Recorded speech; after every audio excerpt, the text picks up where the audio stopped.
Good morning, colleagues. Oh my gosh, it's so pretty today. I'm excited to get out, do something. I think if I have a chance, I'm going to go kayaking. I have a couple of two old kayaks, probably have holes in them, and then one that's a little newer. So I'm kind of able to myself negotiate putting one of those in. So I might go down to Kensington and shoot the rapids. Of course, the rapids are kind of like this. Not a big deal. So this is tutorial number 5 regarding the direct lesson. In particular, I'm going to be speaking about checking for understanding, guided practice, and independent practice. Wow, the work that I'm receiving, phenomenal. And I know that this direct lesson is like, you want to claw the furniture like a cat. But I've received probably 10 of them so far, and there's only been one that needed a little bit of tweaking. That input and modeling section is really labor intense. So once you're done with the input and modeling, remember now we're going into step 5, checking for understanding. And I'm going to reiterate that the direct lesson in this context, everything you say is typed, everything you do is in parentheses. Are you getting sick of seeing this? This is the last time you'll see this. So let's talk about checking for understanding. The direct lesson, the power of it is there's no test. In fact, it alarms me when teachers give a test, other than like a standardized test, and they don't know how the students are going to do on the outcome of the test. So the purpose of the direct lesson is to give them enough information to do that part B and D of the objective. And checking for understanding is seeing how well they are doing to this point. Because if they're not doing well, why would I give the test? Why would I entrap my students? So I have real issues around giving an assessment or a test in particular, where there's such limited response, and myself as a teacher not knowing how well my students are going to do. To me, in most instances, it cuts them off at the knees. They don't have a chance to run. So the predictability is right in here in the checking for understanding. I am checking to make sure that I have done a great job. Checking for understanding is really putting the mirror on me. Teaching always has the mirror on oneself. So when I receive telephone calls from you or text or messages or the balloon flies by with a question on it from a Curriculum 304 colleague, that is an issue of clarity on my part. Everything returns to the teacher. Usually everything is about clarity. So, okay, one moment.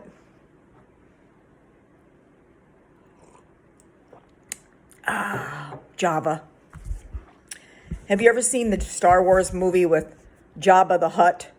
The kind of the large looking creature that goes, ho, ho, ho, ho, ho. So I am Java the Hutt. Java, coffee, Java the Hutt. Get it? Okay. So, anyways, the checking for understanding, the metaphor for this is you're going on a trip, right? Now, you're probably not going to go on a trip, although when I was your age, I'd probably take a trip and never check the oil. Just go, baby, go. Just head on out. But most of the time, when we take a long trip, we check the dipstick. We go in and say, okay, now where is the dipstick? Oh, there it is. And we pull it out and we see if we need more oil or if our oil is low. So in some ways, checking for understanding is like dipsticking. Got the kid's head, pull out the dipstick, check it, put it back in there. If they're a quart low on fuel, which is the who, what, when, where, why, then I'm not going to keep on plugging on. No, I'm going to reteach. So checking for understanding, let's go through it. So I'm in module number 4, curriculum 304, and I'm under the direct lesson rubric. Step 5. Create a checking for understanding and checking tools where students individually will be answering questions about the input and modeling section. So first I'm going to check the rubric out. Dun, dun, dun, dun, dun, dun, there it is. A set of checking tools for every student. So let's just say, back to my kind of lame example about the poisonous snakes. So the B and D in my direct lesson about poisonous snakes would be list, that's my part B because that's in my standard, that verb, list 3 characteristics of poisonous snakes in your herpetology journal. Okay? So in my input and modeling, my who, what, when, where, why is all around that poisonous snake. Who? The snakes. Or it could be who, could be the student, right? When? When you're walking in the woods. Why? Because I don't want to get bit and I want to be able to discern if that's a poisonous snake or not. I probably shouldn't pick it up anyway. Where? Around ponds. So after I've done that, then I am going to go directly back to my input and modeling section. Okay? This is the second part, the first part and the second part under the rubric. I'm under the rubric, checking for understanding. I'm going to create a set of checking tools that you can do this through Google Images. Don't start your art career today. Don't draw some lame things. Use Google Images. And I'm going to create a set of checking tools that I would, if you were with me in the field, you would be doing this. You are going to craft a series of questions. What happened to my screen? Okay. And then you're going to hand out a set of checking tools to every student. So on the checking tools, this is going to look lame. Give me a second. Okay. Checking tool might look like this. And in the middle of it, so I'm going to have 2 of these for each student. In the middle of it, I may have a snake design that looks like a poisonous snake because you can see the maybe the fangs and you can see the rattle. And on another one of these, this is another tool. Each of them are going to have 2 of these. Probably at the bottom here, this is like a tongue depressor. And this would be something that I would probably maybe make out of construction paper, right? And each student will have like little paddles, right? Little bitty paddles. So I'm going to create a set of questions to ask them. Every student gets a set of checking tools. Here's my first question. Oh, let me go back. One checking tool will have a picture of a snake that is poisonous. The other one will be a picture of a non-poisonous snake. So here the students are holding up the checking tools, kind of like right here by their chest area. And you say to them, I'm going to ask you something or tell you about something. If this is something reflective of a poisonous snake, I want you to hold up your checking tool of a poisonous snake. If it's a non-poisonous snake, hold up your checking tool of a poisonous snake. Now, what I don't want you to do is have a picture of yes and no, thumbs up, thumbs down. I want you to create a checking tool that is aligned to your concept. No, yes, no, none of that. So if you're doing something on the Underground Railroad, your checking tool probably would have a little railroad car on it where they can hold up. So my first question, get your tools ready. Students are here. I'm walking in the woods and I hear something rattle. I'm not sure that it's a snake, but I want to be cautious. What kind of a snake would I be concerned about?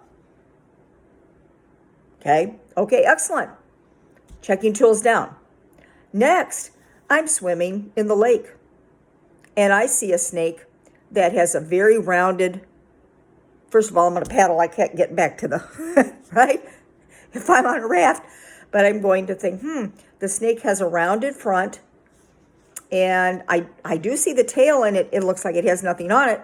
I'm still not going to touch that bad boy, but I'm going to hold up the paddle or the checking tool. That's a non-poisonous snake because I've given them characteristics. You're going to do the same thing, and you're going to do it in a group setting. So when you ask them a question, they have the opportunity, if they want to consult with one another in their groups and then hold up, or they can do it individually. So that is the checking for understanding. Now let's move to the guided practice. Step 6. Oh, this is a piece of pie. Piece of lemon meringue pie, right? This is just the doing of the B&D. So you're going to mosey over to your icon that has the objective on it and your vocab words, and you're going to point to that icon, and here you are. This is what you're going to say. I'm going to say herpetologist. Now it's time for us to do the objective. I want you to, and I'm pointing to the icon, list 3 poisonous snakes in your herpetology journal. Under guided practice, there's only one thing in the rubric. Students are doing the B&D while you're walking around. That's it. There's no instruction at that point. Let's move to independent practice. It is the same thing, the tame thing, as a guided practice, exact B&D, but they're not doing it in the context of you being around. They could do it in the library, they could do it on the top of the slide, they could do it at home, and it's not necessarily homework either. It's just a practicing.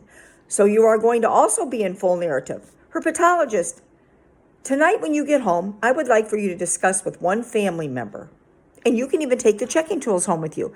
Discuss with one family member.